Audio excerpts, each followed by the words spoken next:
தூரமிருந்து இந்த நிகழ்வை பார்த்து கொண்டிருக்கின்ற சன் தொலைக்காட்சி நேயர்களுக்கு அன்பின் வணக்கம்.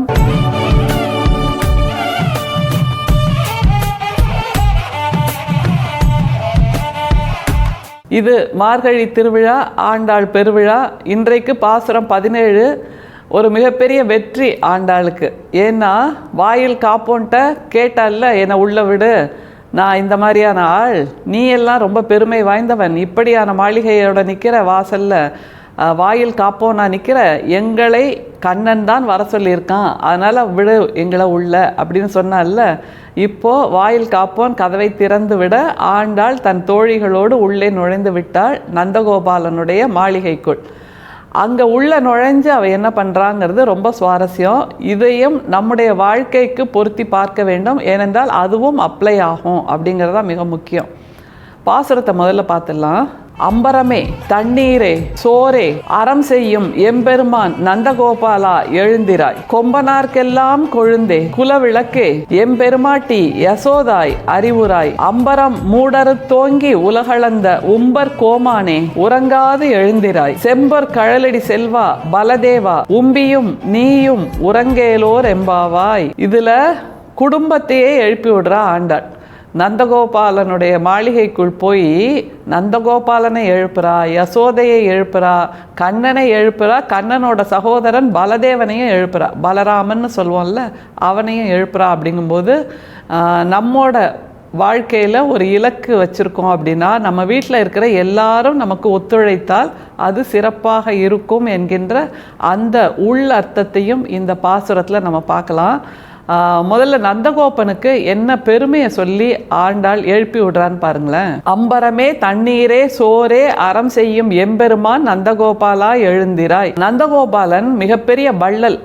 அம்பரம், தண்ணீர், சோறு, இது எல்லாவற்றையும் எல்லோருக்கும் அள்ளி அள்ளி அள்ளி அள்ளி கொடுக்கின்ற வள்ளல் யார் என்றால் நந்தகோபாலன் அப்படின்னு சொல்லலாம். அம்பரம்னா என்னது? தண்ணீர், சோறு, இதெல்லாம் நமக்கு நல்லா தெரியுது. அம்பரம் என்பது மானம் காக்கின்ற ஆடைகள் அப்படிங்கிறது மிக முக்கியமான விஷயம்.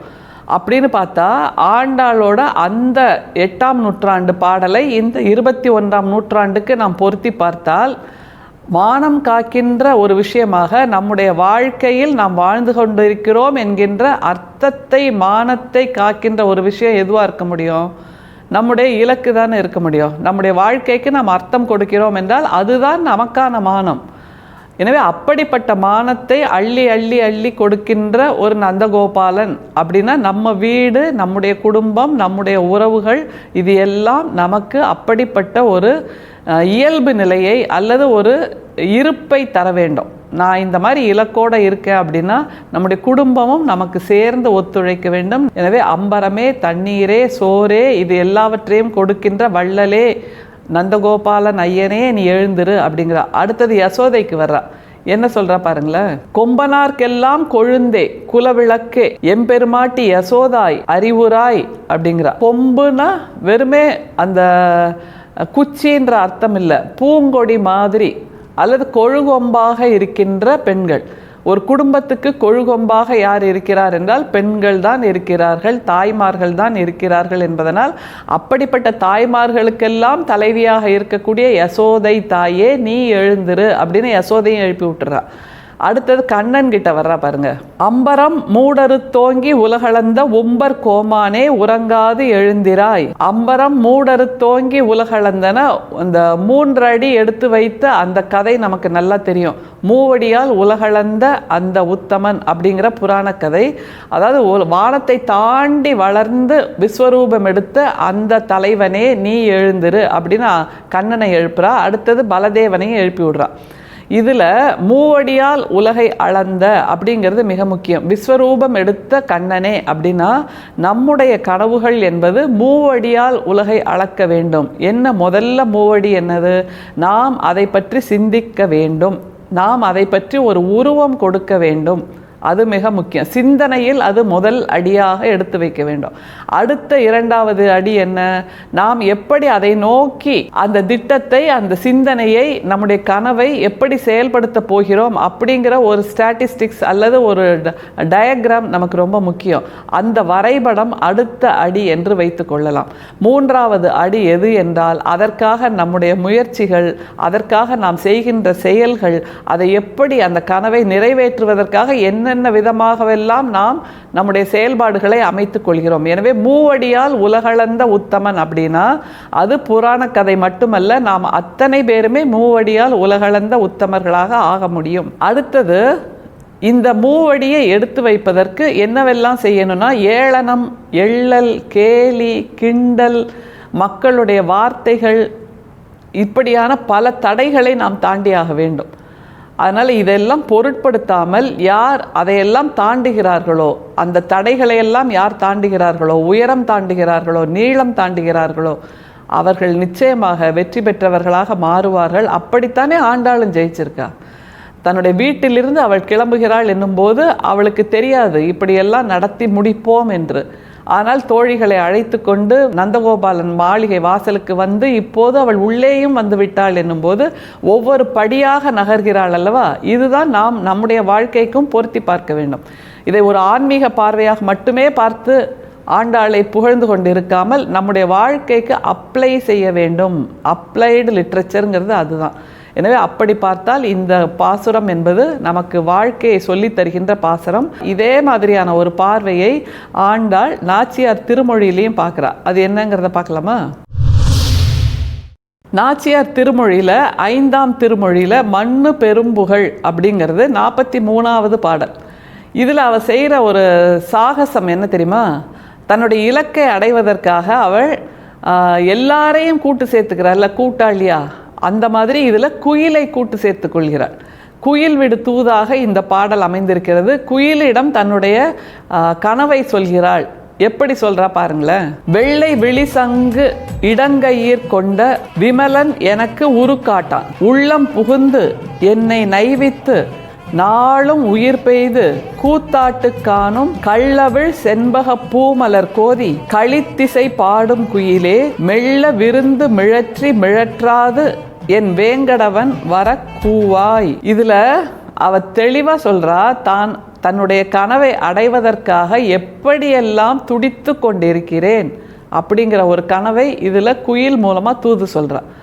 அவளுக்குள்ள என்னெல்லாம் நேர்ந்தது, தன்னுடைய கனவை அடைவதற்காக, தன்னுடைய நோன்பை நோற்பதற்காக, அந்த நோன்புக்கான இலக்காக கண்ணனை அடைவதற்காக அந்த முயற்சியை எடுத்தபோது அவளுக்குள் என்ன நேர்ந்தது அப்படிங்கிற விஷயத்தை குயில்கிட்ட சொல்றா.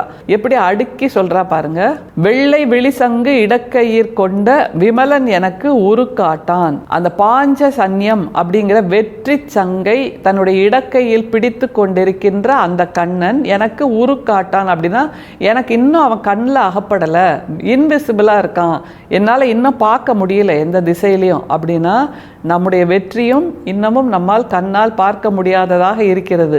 அந்த வெற்றி என்கின்ற இலக்கின் கையில் பாஞ்சஜன்யம் என்ற அந்த வெண் சங்கு இருக்கிறது. அந்த வெண் சங்கு ஊதும் போது நம்முடைய பெயர் உலகம் முழுக்க உச்சரிக்கப்படும். ஆனால் அந்த வெற்றி, அந்த கண்ணன் என்கின்ற உவமை படிமம் இன்னமும் எனக்கு கண்ணில் தென்படவில்லை, இன்விசிபிளாக இருக்கிறது, உருக்காட்டான் என்று ஆண்டாள் சொல்கிறார். அப்படிப்பட்ட உருவை காட்டாத அந்த கண்ணன்ட்ட எதை செய்யணுமா குயில்?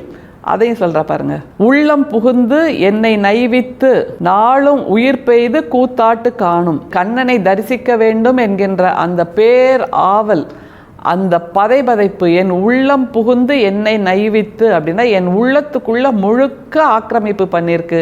என்னை நைவித்துன்னா என்னை தினம் நச்சரிச்சிட்டு இருக்கு. என்னால் நிமிர முடியல, உட்கார முடியல, குனிய முடியல, சாப்பிட முடியல, தூங்க முடியல. எல்லா நேரமும் என்னை நச்சரித்து கொண்டே இருக்கிறது அந்த சிந்தனை. உள்ளம் புகுந்து உள்ள மனசுக்குள்ள இதயத்துக்குள்ள முற்ற முழுக்க ஆக்கிரமிப்பு செஞ்சிருக்கு.